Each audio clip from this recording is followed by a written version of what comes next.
Gujarat ફર્સ્ટનું budget વાગી ચૂક્યું છે। બ્રેકિંગ ન્યૂઝ મળી રહ્યા છે। ગુજરાત કોંગ્રેસ નેતાગીરી સામે ભયંકર અસંતોષ છે। ઉત્તર ગુજરાતના આગેવાનોએ હાઈકમાન્ડમાં રજૂઆત કરી છે। 2 દિવસ પહેલા કોંગ્રેસ આગેવાનો મલ્લિકાર્જુન ખડગેને મળ્યા હતા। પ્રદેશ પ્રમુખ અમિત ચાવડા સામે આગેવાનોમાં અસંતોષ છે। ઉત્તર ગુજરાતના 6 જિલ્લાના આગેવાનો દિલ્હી પહોંચ્યા હતા। સાંસદ ગેરીબેન ઠાકોર, ધારાસભ્ય કિરીટ પટેલ પણ હાજર હતા। પૂર્વ ધારાસભ્યો અને જિલ્લા પ્રમુખોએ પણ મુલાકાત કરી હતી। રાહુલ ગાંધી ન મળતા ખડગે સમક્ષ તેમણે વ્યથા ઠાલવી હતી। સંગઠનની કામગીરીને લઈને પણ રજૂઆત કરવામાં આવી। ચૂંટણીમાં ટિકિટોની વહેંચણીમાં પણ પક્ષપાતના આક્ષેપ થયા છે। જીતી ન શકે તેવા ઉમેદવારોને ટિકિટ આપી હોવાની રજૂઆત થઈ છે। સંસદની મુલાકાત અને હરિદ્વાર યાત્રાના બહાને દિલ્હી પહોંચ્યા હતા। એસોસિએટ એડિટર ધર્મેશ વૈદ્ય પાસેથી વધુ વિગતો મેળવીશું। ધર્મેશ, અહીંયા આગેવાનોમાં ક્યાંક અસંતોષ જોવા મળી રહ્યો છે। હાઈકમાન્ડ સુધી રજૂઆત કરવા માટે પહોંચી રહ્યા છે। ટિકિટ એવા લોકોને આપવામાં આવી રહી છે કે જે જીતાડી જ ન શકે, આવા પણ આક્ષેપો કરવામાં આવ્યા છે। શું વિગતો? વિક્રમ, જેને કહી શકાય કે ગુજરાતમાં વિધાનસભાની આવતા વર્ષે એટલે 2027માં ચૂંટણી છે। મોટાભાગે રાજકીય પક્ષ બે જ છે, ભાજપ અને કોંગ્રેસ।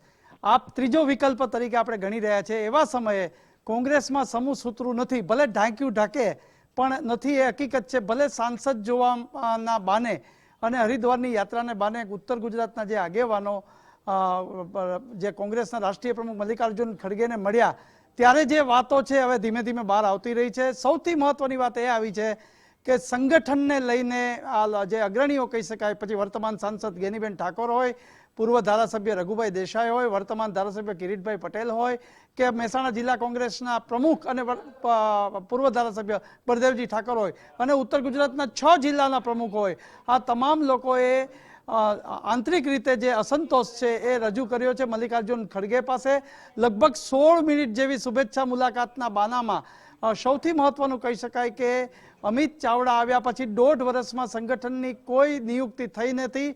ઉપરાંત સૌથી મોટો જે પોઈન્ટ આપ્યો છે અસંતોષનો, કે જે લોકો જીતી શકે નતા એવાને ટિકિટ આપી અને પક્ષ વિરોધી કામ કર્યું છે એના માણસોને ટિકિટ અથવા એને ચૂંટણી લડાવી। જેથી સ્થાનિક સ્વરાજ્યની જે સંસ્થાઓની જે ચૂંટણી છે એમાં પણ કોંગ્રેસનું પ્રદર્શન સારું નથી રહ્યું અને આ ડેલિગેશન કોંગ્રેસના રાષ્ટ્રીય પ્રમુખને મળ્યું, રાહુલ ગાંધીને મળવાના કોશિશ કરી પણ એ શક્ય ન બન્યું, કારણ કે એ છાત્રકી ગુંજના કાર્યક્રમને કારણે વ્યસ્ત હતા। પણ જે રાષ્ટ્રીય પ્રમુખ જે કહી શકાય એમને આ આખો જે મામલો આપ્યો, ત્યારે ગુજરાતના રાજકારણમાં એક વાત નક્કી થઈ છે કે ઉત્તર ગુજરાતમાં જે કંઈક સખડ દખડ કોંગ્રેસમાં ચાલી રહ્યું છે। બીજું તમે જુઓ કે પાટણ જિલ્લા કોંગ્રેસના વર્તમાન પ્રમુખ ની સામે પણ કેટલાક આક્ષેપો થયા છે। કિરીટ પટેલ જે વર્તમાન ધારાસભ્ય છે એમણે પણ એમ કે સાંસદ વખતે મદદ ન કરી, જેથી કોંગ્રેસના સાંસદ ન થઈ શક્યા પાટણમાં। આ તમામ વિગતો દિલ્હીથી હવે જેને કે બંધ બારણાની ચર્ચા હવે ધીમે ધીમે બહાર આવી રહી છે। જોકે એ લોકો પણ જે ગયા છે એ કહે છે કે અમે હરિદ્વાર યાત્રાએ ગયા હતા અને ત્યાંથી સંસદ જોવા ગયા હતા અને સંસદ જોવા ગયા ત્યારે ગેનીબેન સહિત અમને મલ્લિકાર્જુન ખડગેને મળવા માટે લગ્યા હતા। પરંતુ અત્યારે એક વાત નક્કી છે કે ઉત્તર ગુજરાત એપી સેન્ટર બની રહ્યું છે એવું લાગી રહ્યું છે કોંગ્રેસનું, અને કોંગ્રેસમાં જે આંતરિક સળવળાટ છે, આંતરિક અસંતોષ છે, એ સીધી જ પ્રદેશ નેતાગીરી સામે છે। અને એક ચોક્કસ છે ને, તાજેતરની ચૂંટણી પછી સ્થાનિક સ્વરાજ્યની જે ટિકિટનો જે ફાળવણી છે, પરાજયનું જે ઠીકરું છે, ઉપરાંત જેને કહી શકાય કે જે પસંદગી છે, આ તમામ વસ્તુ અત્યારે ચર્ચાનો વિષય બની છે। જી બિલકુલ ધર્મેશ, અહીંયા સવાલ એ પણ થઈ રહ્યો છે કે જે રીતે આપ કહી રહ્યા છો કે ઉત્તર ગુજરાતના જ અહીંયા એ નેતાઓ છે કે જે આગળ આવી રહ્યા છે અને આ અસંતોષ જે છે વ્યક્ત કરી રહ્યા છે, શું બીજી બાજુથી પણ ક્યાંકથી નારાજગી આવી રહી છે કે માત્ર ઉત્તર ગુજરાત છે? ના, અત્યારે જે પ્રથમ તબક્કો કહી શકાય લાંબા સમય પછી ભલે શુભેચ્છા મુલાકાતનો છે પણ અંદરની વાત આ ધીમે ધીમે બહાર આવી રહી છે અને તમામ લોકો એટલું તો કહે છે કે અમે જાય ત્યારે સંગઠનની વાત તો કરીએ, 2027માં ચૂંટણી છે, પરંતુ ચોક્કસ સૂત્રો જણાવી રહ્યા છે કે સીધી જ પ્રદેશ પ્રમુખ અમિત ચાવડાની નિયુક્તિ પછી એમની ફેર નિયુક્તિ થઈ છે પ્રદેશ કોંગ્રેસમાં, અને પ્રદેશ કોંગ્રેસમાં ફેર નિયુક્તિ પછી જેને કહી શકાય કે જે નિયુક્તિ થવી જોઈએ નથી થઈ। એટલું જ નહીં, કોર્પોરેશનમાં જ્યાં વિપક્ષના નેતાનું સ્થાન ક્યાંક મળ્યું છે ત્યાં વિપક્ષના નેતામાં પસંદ કરવાના કોંગ્રેસ પાસે સમય નથી। ઉપરાંત મલ્લિકાર્જુન ખડગેને જ્યારે આ લોકો પ્રતિનિધિ મળ્યા ત્યારે એમણે મુકુલ વાસનિક જે આપણા રાજ્યના પ્રભારી છે કોંગ્રેસના, એમની સાથે પણ વાત કરી હતી। એક વાત નક્કી છે કે કંઈક સખડ દખડ ઉત્તર ગુજરાતમાં કોંગ્રેસમાં થઈ રહ્યું છે અને ઉત્તર ગુજરાતના કોંગ્રેસના અગ્રણીઓ ભલે એ હરિદ્વારની યાત્રાનું કહેતા હોય કે સંસદ જોવાને બાને સંસદનું સત્ર ચાલુ હોય એટલે સંસદમાં ગયા હતા, પરંતુ મલ્લિકાર્જુન ખડગેને મળી અને વ્યથા વ્યક્ત કરી છે અને વ્યથા સીધી પ્રદેશ નેતાગીરી સામે હોય વિક્રમ એવું લાગી રહ્યું છે.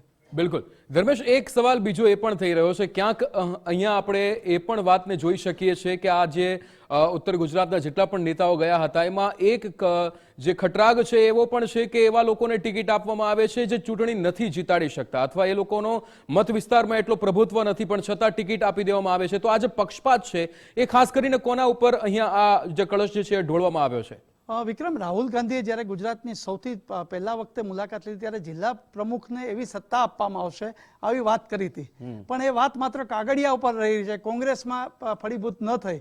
અને એનું તાજું કારણ એ આવ્યું કે સ્થાનિક સ્વરાજ્યની જે ચૂંટણીઓ હતી, મહાનગરપાલિકા, નગરપાલિકા અને પંચાયત, આમાં કોંગ્રેસમાં ક્યાંક રકાસ થયો છે. જોકે કેટલીક જગ્યાએ કોંગ્રેસના જે સ્થાનિક જે કહી શકાય નેતાઓને કારણે પંચાયત અથવા પાલિકામાં સુકાન મળ્યું છે. અને એવા સંજોગોમાં સૌથી મોટો જે આક્ષેપ થઈ રહ્યો છે આંતરિક અસંતોષનો, તો એ છે કે જે લાગતા વળગતાઓને ટિકિટ અને જે પક્ષ વિરોધી કામ કર્યું હોય એને ટિકિટ. આ એક બહુ મોટું જે અસંતોષનો મુદ્દો છે એ મુદ્દો કોંગ્રેસના રાષ્ટ્રીય પ્રમુખ પાસે છે અને ગુજરાતના રાજકારણમાં બહુ મોટા સમાચાર કહી શકાય છે, કારણ કે અત્યાર સુધી માત્ર શુભેચ્છા મુલાકાત છે, પણ ધીમે ધીમે વિગતો આવતી જાય છે. માત્ર નામની વાત થાય છે કે સંગઠનની જ વાત કરી હતી, પણ બાય નેમ અમિત ચાવડા એટલે પ્રદેશ કોંગ્રેસ પ્રમુખની નીતિ સામે પણ વિરોધ ઉત્તર ગુજરાતમાંથી થયો હોય એવા પણ સંકેત સૂત્રો દ્વારા મળી રહ્યા છે. જી બિલકુલ, અહીંયા એ જોવાનું પણ રહે ધર્મેશ કે આ તમામ જે ઉત્તર ગુજરાતના નેતાઓ ગયા છે એમની વિગતો પણ આપની પાસે આવી અને જે રીતે સંસદની મુલાકાત માટે જઈ રહ્યા છે, હરિદ્વાર યાત્રાની મુલાકાત માટે જઈ રહ્યા છે એવું કહેવામાં આવ્યું. પણ આભાર ધર્મેશ સમગ્ર માહિતી સાથે જોડાવા બદલ.